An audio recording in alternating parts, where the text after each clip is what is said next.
independente se a tua paciente ela for gestante ou for puérpera, o diário miccional é a porta de entrada, olha só, porta de entrada dessa coleta de informações.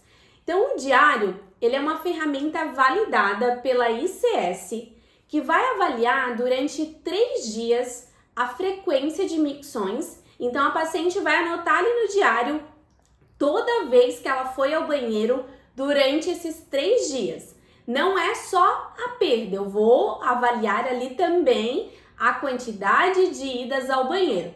A paciente anota para mim também qual a frequência de perdas e a quantidade de perdas e também as situações que ela teve essa perda. Então, essas informações aqui já vão me trazer se nesses 3 dias, né, o que está acontecendo nesses hábitos urinários da minha paciente que vão direcionar, pouca perda, muita perda, né? Perda em situação específica de atividade física. Então, esse diário vai me direcionar bastante, principalmente para as situações que ela tem perda, a quantidade e essa frequência.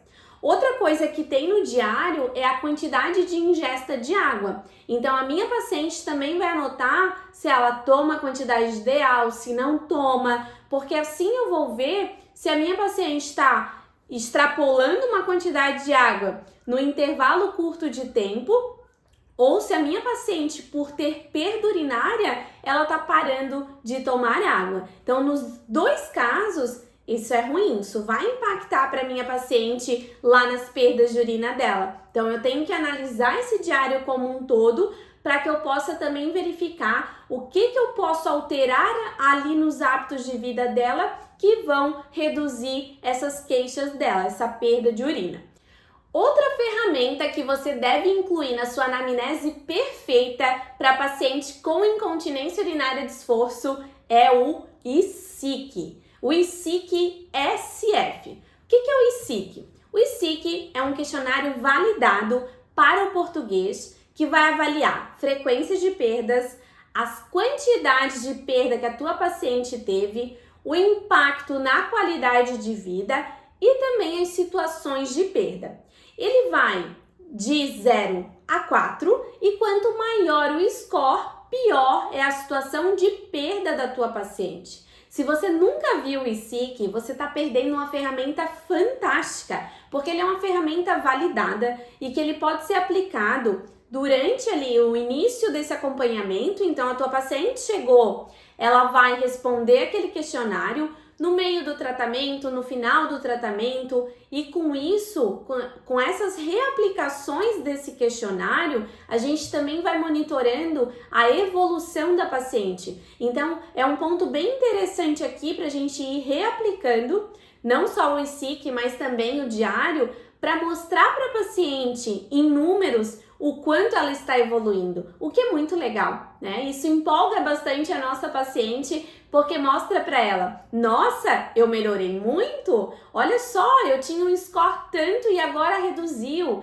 olha, eu perdia toda semana, agora eu não perco. Então, a gente precisa mostrar também, isso faz com que a paciente se engaje melhor ao tratamento e veja os resultados que ela tem ali.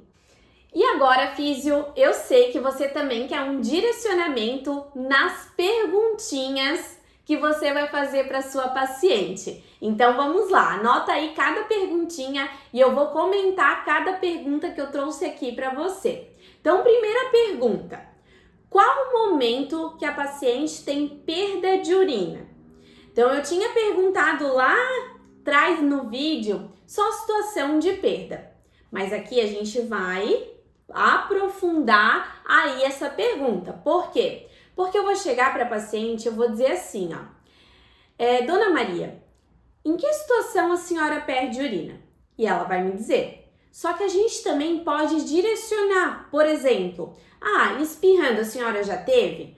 Tossindo. E lá na atividade física, qual o exercício que a senhora tem perda? Por que disso? Por que eu vou direcionando? Por que eu vou aprofundando? Porque senão fica muito raso.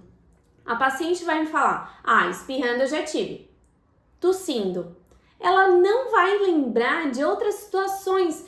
Por exemplo, uma paciente, uma puérpera ali pegando o bebê.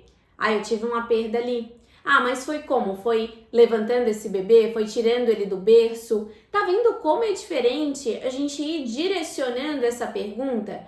Porque assim você consegue coletar quais as situações que a tua paciente tem perda. Então, não vai ser só, ela perde no espirro. Tá, mas é no primeiro espirro ou é numa sequência de espirros? A tua paciente tem rinite, então ela começa a espirrar, lá no 10º espirro ela teve a perda. Então, olha só que diferença, tá? Então, aprofundar aí essa pergunta é um ponto-chave para você encontrar as respostas que você quer ali, para você direcionar. Até porque depois, no tratamento, o que a gente vai fazer? A gente vai treinar em cima dessas situações. Então, eu tenho que saber bem específico qual a situação que a paciente tem perda para poder depois direcionar esse trabalho. A paciente só perde lá na atividade física. O exercício que ela perde é pulando. Então, a gente vai treinar com ela para que naquele pulo ela consiga ativar a musculatura de assoalho pélvico e impeça a perda de urina. Então, olha só como é importante a gente ver a situação bem específica que a paciente tem essa perda. Então, anotou esse ponto? Então, não deixa de perguntar de forma aprofundada. Outra coisa, tem urgência para urinar?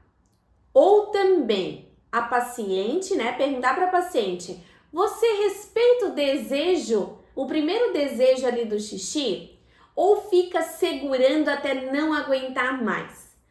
Por quê? Porque às vezes aquela perda também está relacionada com a urgência. A paciente está ali com uma bexiga repleta, ela está correndo para ir para o banheiro e daí ela tem perda. E o que a gente identifica aqui? Que a paciente também tem uma alteração de hábitos. Então, o que a gente precisa já orientar? Que a paciente respeite aquele desejo, não fique segurando, porque assim a gente já consegue evitar bastante essas perdas. Essa urgência, esse segurar ali o desejo, é mais durante o dia ou durante a noite, no trabalho. Então, a gente vai identificando se ela tem esse hábito de segurar e se ela tem isso mais durante o dia a dia ou se ela tem mais durante a noite. Então, a gente vai identificando esses hábitos ruins também. Outra coisa, se ela sente a perda de urina. Então, a gente pergunta, Dona Maria, a senhora percebe quando está vazando urina ou não?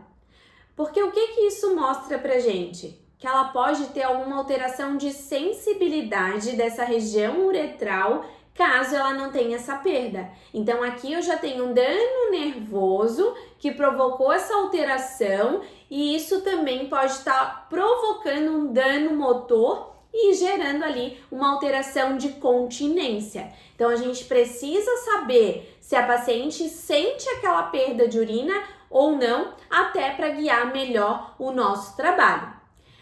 Outra coisa fundamental aqui, número de idas ao banheiro durante o dia e durante a noite. Prof, mas isso a gente não vai coletar com o diário? Vamos! Mas a gente também vai perguntar porque eu quero saber a percepção da paciente. Se ela não lembra, muito provável que é aquela paciente que fica sustentando ali aquele desejo de urinar. Então, é muito melhor a gente perguntar também para que ela, poxa, hoje eu só fui de manhã. Então, ela já vai identificando na cabeça dela aquelas situações e ela já vai vendo, putz, eu acho que eu não tô indo tantas vezes ao banheiro. Porque se é uma paciente que vai muitas vezes ao banheiro, ela vai saber. É uma paciente que chega e te diz assim, nossa, eu sou muito mijona. Nossa, eu vou muitas vezes ao banheiro. Então, essa paciente vai saber. Mas aquela paciente que fica sustentando, essa paciente geralmente não vai saber. Outra pergunta que também deve ser feita é: se a paciente usa ou protetor diário ou absorvente. Esse protetor é para perda urinária ou é para se sentir limpa, né? Muitas pacientes usam ali por conta do corrimento vaginal, usam e trocam ao longo do dia para não sujar a calcinha ali, né, por conta do corrimento, mas algumas pacientes elas usam por conta das perdas. E essa perda, ela enche esse absorvente, esse protetor, tem que estar trocando. Ela faz quantas trocas ao longo do dia? Ela dorme com esse absorvente? Não dorme? Ou ela troca, tem que trocar no meio da noite? É só um protetor ou precisa ser uma fralda? Então, olha só quantas coisas eu fui aqui aprofundando, perguntando sobre essa proteção. Porque aqui também vai ser para a paciente um ponto de evolução.